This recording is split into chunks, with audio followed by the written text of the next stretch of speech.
যারা সারা দুনিয়াকে দেখায় দিয়েছে অর্থনৈতিক উন্নতি একটা রাষ্ট্রের কিভাবে করতে হয়, একটা রাষ্ট্রের উৎপাদনশীলতা কিভাবে বৃদ্ধি করতে হয়, সারা দুনিয়াকে দেখায় দিয়েছে।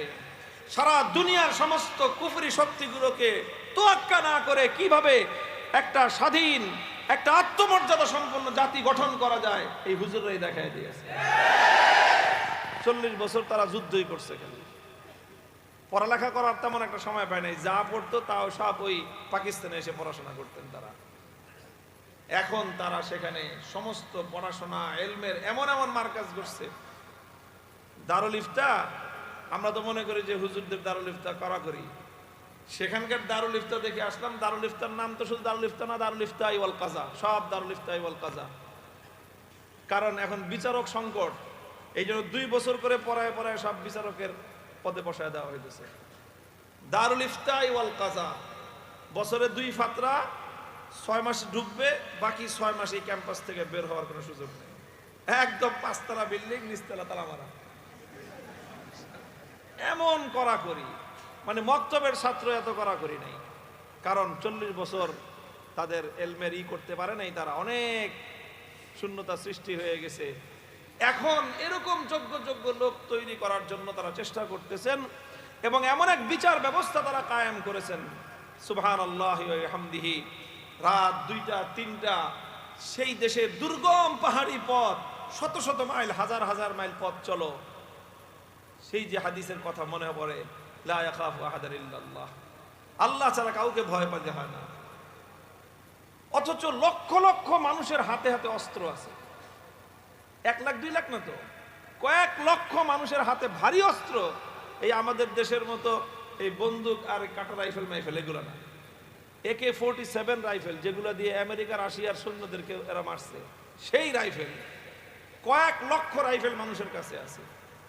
আমাদের বাংলাদেশে যদি এরকম মানুষের পাবলিকের হাতে এই অস্ত্র থাকতো, আমি বলি এই যে চরাঞ্চলে ওয়াজে গেলে, এই যে আমাদের বাংলাদেশে কিছু চর আছে না, নরসিংদী, ব্রাহ্মণবাড়িয়া, এই দিক দিয়ে প্রত্যেক বছর মারামারি লাগবে। রাইফেল মাইফেল তো নাই, টাটা দিয়া মাইরা 2-4টা লাশ ফালায়। ওদের কাছে যদি রাইফেল থাকতো, চরের মানুষ খুঁজে পাওয়া যেত না। সেই দেশে পাহাড়ি দুর্গম পথ, মানুষের হাতে AK-40 রাইফেল, মানুষ চলতেছে। 4 বছরের মধ্যে এরকম একটা অন্যায় হত্যাকাণ্ডের ঘটনা ঘটে নেই। কিরকম বিস্ময়কর নিরাপত্তা এবং শান্তির পরিস্থিতি তারা কায়েম করেছে, চিন্তা করা যায়। এটা মোল্লা ছাড়া কারো পক্ষে সম্ভব না। এই জাতীয় ব্যবস্থাপনা প্রতিষ্ঠা করা একমাত্র উলামায়ে কেরামের পক্ষেই সম্ভব। প্রত্যেকটা মন্ত্রণালয়ের পূর্ণ মন্ত্রণালয়ের পরিপূর্ণ তাদের যে নীতিমালা, সম্পূর্ণ নীতিমালার উপর বই ছাপানো আছে এবং প্রত্যেকটা বইয়ের মধ্যে হাসিয়া আছে। হাসিয়া মতন 2 লাইন আর হাসিয়া হলো পুরা পৃষ্ঠা ব্যাপী। আমি নিজে, আমার কাছে আছে 2-3টা মন্ত্রণালয়। আরে ভাই, মতন এত কম, হাসিয়া তো বেশি কেন?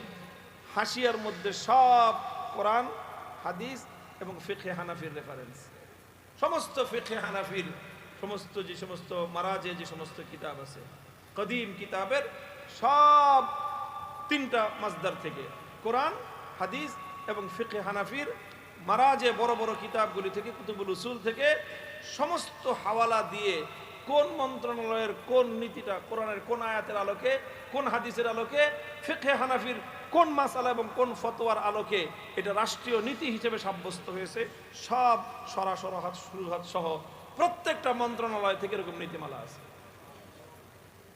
একেবারে বিতফসিল কোন একটা রাষ্ট্রীয় সিদ্ধান্ত ফিকহের তাহকিক ছাড়া হয় না। কোরআনের দলিল লাগে, হাদিসের দলিল লাগে, পাশাপাশি ফিকহে হানাফির দলিল লাগে, ফিকহে হানাফির দলিল।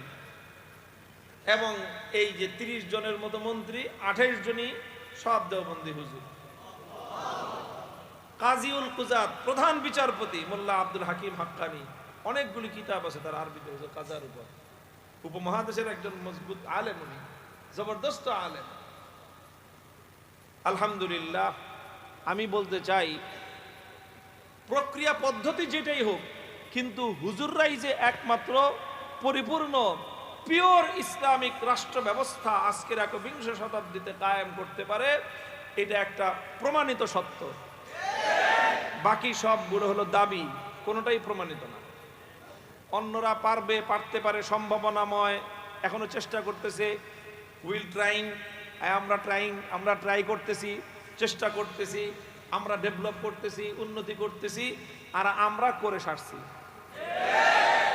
কাজেই এই জন্য ওলামায়ে উম্মত এবং সাধারণ মানুষ সবাইকে আমি বলবো যে ইসলামের সঠিক রাজনৈতিক ব্যবস্থা প্রতিষ্ঠা করতে হলে সঠিক একদম কোরআন এবং হাদিসের এলেমের মধ্যে মজবুত এলেমওয়ালা লোক ছাড়া কোশ্চিনকালেও সম্ভব নয়।